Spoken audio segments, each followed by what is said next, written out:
RBI ने आपके home loan पर कोई राहत नहीं दी है।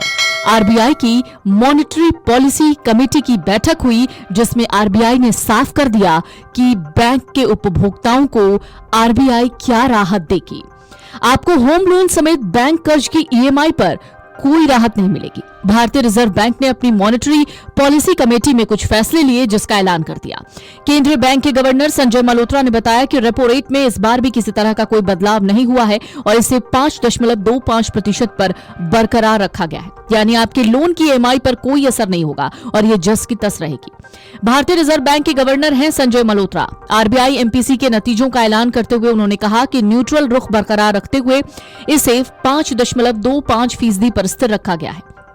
इसके अलावा स्टैंडिंग डिपॉजिट फैसिलिटी यानी एसडीएफ रेट 5%, जबकि marginal standing facility MSF rate 5.50% पर स्थिर रखा गया है।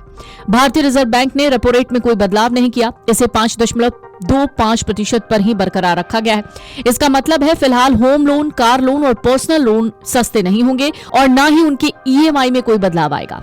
आरबीआई की मॉनेटरी पॉलिसी कमेटी एमपीसी की 3 दिन बैठक चली और जिसके बाद गवर्नर संजय मल्होत्रा ने 5 अगस्त को फैसलों की जानकारी दे दी। संजय मल्होत्रा ने एक बहुत बड़ी बात कही। उन्होंने कहा कि अंतर्राष्ट्रीय बाजार में जारी उथल पुथल और उससे बढ़े महंगाई के दबाव को देखते हुए फिलहाल ब्याज दरों में कोई बदलाव नहीं किया गया। उन्होंने कहा खुदरा महंगाई अनुमान से ज्यादा है, निकट भविष्य में महंगाई और बढ़ेगी और मुख्य रूप से खाने पीने की चीजों और ईंधन की वजह से वित्त वर्ष 2027 की तीसरी तिमाही में अपने उच्चतम स्तर पर पहुंचेगी, जिसके बाद इसमें कमी आएगी।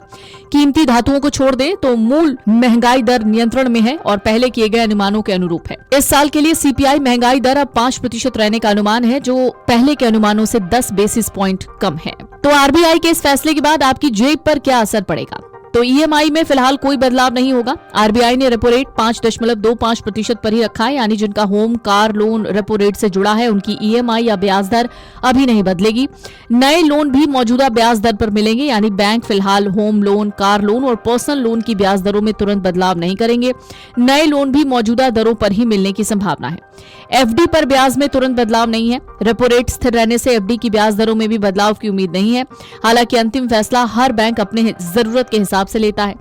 बैंक अलग से फैसला ले सकते हैं। आरबीआई के रेपो रेट में बदलाव न होने का मतलब ये नहीं कि सभी बैंक अपनी ब्याज दरें बिल्कुल नहीं बदलेंगे। बैंक अपनी फंडिंग लागत, डिपॉजिट और बाजार की स्थिति के आधार पर सीमित बदलाव कर सकते हैं। दरअसल रेपो रेट वो ब्याज दर है जिस पर भारतीय रिजर्व बैंक बैंकों को कर्ज देता है। आरबीआई का मकसद होता है महंगाई को कंट्रोल में रखना और अर्थव्यवस्था में संतुलन बनाए रखना। महंगाई बढ़ने पर आरबीआई आमतौर पर रेपो रेट बढ़ाता है। इससे बैंकों के लिए कर्ज महंगा हो जाता है। बैंक भी होम लोन, कार लोन और बिजनेस लोन पर ब्याज बढ़ा देते हैं। लोग कम कर्ज लेते हैं। इससे बाजार में मांग कम होती है और महंगाई पर काबू पाने में मदद मिलती है। महंगाई कम होने पर आरबीआई रेपो रेट घटा सकता है। इससे कर्ज सस्ता होता है, लोग ज्यादा खर्च और निवेश करते हैं, जिससे अर्थव्यवस्था को बढ़ावा मिलता है। Video desk amarujala.com। अगर आप ये वीडियो YouTube पर देख रहे हैं तो हमारे चैनल को सब्सक्राइब कर बेल आइकन दबाएं और Facebook पर देख रहे हैं तो हमारे पेज को लाइक करें।